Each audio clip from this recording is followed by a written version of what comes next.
একটা সত্যি কথা বলবে, তোমার বন্ধুর সাকসেস দেখে তুমি কি সত্যি সত্যি খুশি হও, নাকি মনের মধ্যে একটু হলেও অস্বস্তি বোধ কাজ করে? ধরো তোমার এক বন্ধু প্রমোশন পেল, তাকে অভিনন্দন জানালে এবং খুশিও হলে, কিন্তু তারপরে মনে হয় না ও পারলো, আমি পারলাম না কেন? আর এই অনুভূতিটা কি খারাপ? আমার মনে হয় সবসময় খারাপ নয়। অ্যাকচুয়ালি আমরা অন্যের সাকসেস নিয়ে অস্বস্তি বোধ করি না, আমরা নিজেদের অবস্থান নিয়ে অস্বস্তি বোধ করি। আর বর্তমান যুগে সোশ্যাল মিডিয়া সেটাকে আরও বাড়িয়ে দিয়েছে। তুমি প্রতিনিয়ত দেখছো কারো নতুন বাড়ি, কারো নতুন গাড়ি, কারো বিদেশ ভ্রমণ।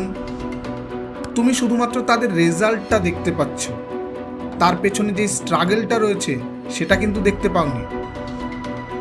তার পেছনে যে ফেলিওরটা রয়েছে সেটা আমরা জানি না। তার এই সাকসেস পেতে কত সময় লেগেছে সেটাও আমাদের অজানা। তাই অন্যের সাকসেসে অস্বস্তি বোধ করলে খারাপ ভাবার কিছু নেই, বরং প্রশ্ন করো নিজেকে, আসল কারণটা হয়তো ওর সাকসেসে নয়, তোমার নিজের প্রোগ্রেসে তুমি সন্তুষ্ট নও।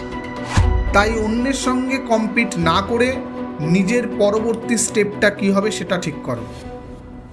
প্রত্যেক দিন একটা বেটার ইউ তৈরি করার চেষ্টা করো। তোমাদের মতামত কমেন্ট বক্সে জানাতে ভুলবে না।